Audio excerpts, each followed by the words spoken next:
Humans do some really interesting things. Like, besides killing ourselves, we also kill each other. Murder. And we're the only ones who do that, by the way. We're the only species on Earth that deliberately kills members of our own species for personal gain. Or pleasure. Sometimes it's just fun. We're also the only species that deliberately kills members of another species for personal gain. Or pleasure. That's what hunters do. They kill for pleasure. That's us. Human beings. Interesting folks. Murderers. Here's an interesting form of murder we come up with.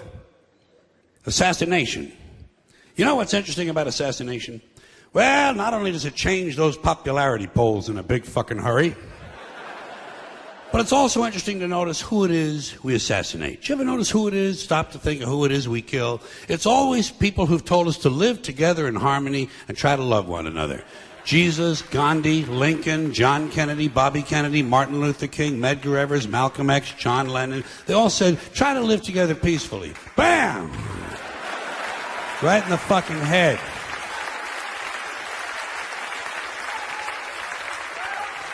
Apparently, we're not ready for that. Yeah, that's difficult behavior for us. We're too busy thinking around, sitting around trying to think up ways to kill each other. Here's one we came up with. It's efficient, too. Genocide, you know? Killing large numbers of people simply because they don't look like you, they don't talk like you, and they don't have the same kind of hats you do. You ever notice that anytime you see two groups of people who really hate each other, chances are good they're wearing different kind of hats.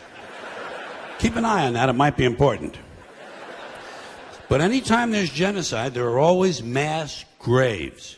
Right? Every time we kill some dictator and go march into his country, we always find mass graves. Thousands of dead bodies of people the dictator killed. And everybody over here gets horrified. Wow, mass graves, whoa.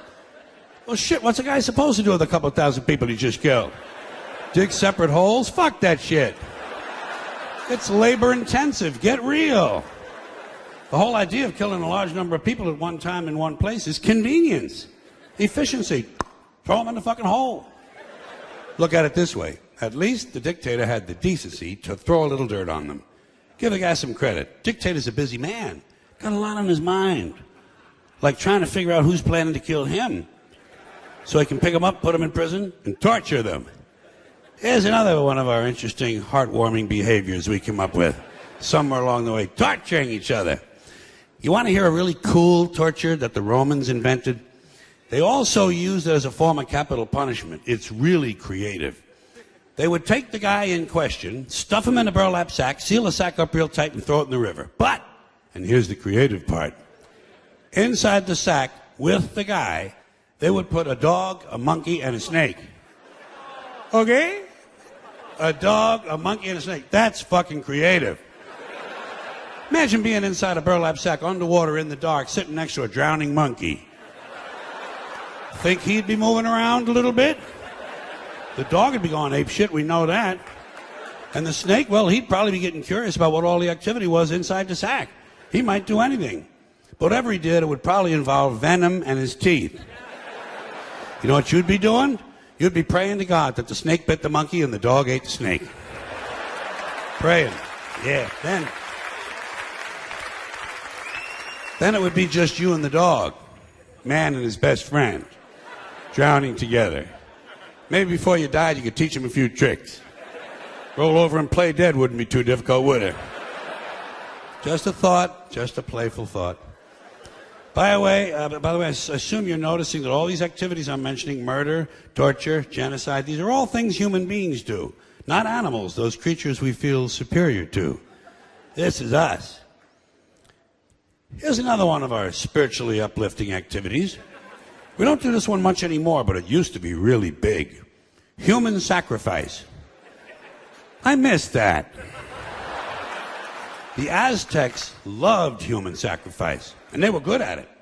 Well, they got a lot of practice. For instance, right around the year 1500, the Aztecs sacrificed 80,000 people in one ceremony. Okay? 80,000 people, one ceremony. You know what the occasion was? They were opening a new temple. Nothing like religion for a little entertainment, huh? Especially that old-time religion. Know how the Aztecs went about their sacrificing? Here's how they did it. They would do it right out in public, right in front of everybody, big town, beautiful city square, 20, 30,000 people looking on. They would take the guy, lay him on an altar, cut his chest open, pull his heart out, and hold it up in the air while it was still beating. Got that? Cut his chest open, pull his heart out, and hold it up in the air while it was still beating. You know what you call that? Theater. That is fucking theater. And although the procedure may have been a little too crude to be considered the first bypass surgery, it could easily be seen as an early form of organ donor program. The Aztecs, human beings, just like us. Not too long ago, 500 years, Columbus had already landed. This is just south of here, Mexico. And by the way, those hearts didn't go to waste, did not go to waste. Because right after the ceremonies, the royal family, naturally, would enjoy another one of our amusing activities, cannibalism. Imagine that, chowing down on another human being. You got to be all out of beef jerky, man. You got to be really fucking hungry. But it happens, doesn't it? It still happens to this day. Bunch of people stranded in the wilderness, run out of Pop-Tarts, got to eat something. Might as well be Steve. And how do you decide who to eat first? How do you decide who's first on the barbecue rack? Do you pick on the little guy because he's skinny and he can't fight back? Or do you all gang up on the bodybuilder because he got a lot of steaks and chops on him? These are things human beings have to consider. One more of these charming diversions of ours. Necrophilia. Huh? Now there's a hobby for you. Fucking a corpse. Takes a special kind of guy, don't you think? But it happens. More than you might think. It happens among humans. Animals don't do that. Animals don't fuck their dead. A rat will do a lot of gross things, but he will not fuck a dead rat. It wouldn't even occur to him. Only a human being would think to fuck someone who just died. We got to be the most interesting critters on the planet. And then we wonder why a UFO doesn't just land and say hello.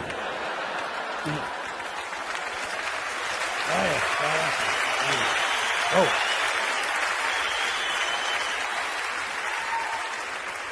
You know the best thing about necrophilia? You don't have to bring flowers. Yeah, usually they're already there. Isn't that nice? It's nice. It's convenient. Human beings will do anything. Anything. I am convinced. That's why when all those beheadings started in Iraq, didn't bother me. I took it right in stride. A lot of people here were horrified. Ah, beheadings, beheadings. What, are you fucking surprised? Just one more form of extreme human behavior. Besides, who cares about some mercenary civilian contractor from Oklahoma who gets his head cut off? Fuck him. Fuck him.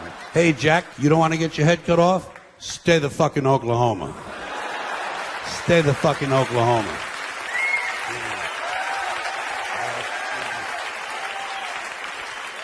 They ain't cutting off heads in Oklahoma, as far as I know. But I do know this.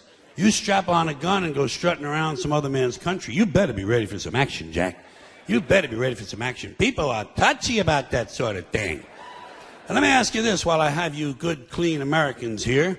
This is a moral question, not rhetorical. I'm looking for the answer. What is the moral difference between cutting off one guy's head, or 2, or 3, or 5, or 10, and dropping a big bomb on a hospital and killing a whole bunch of sick kids?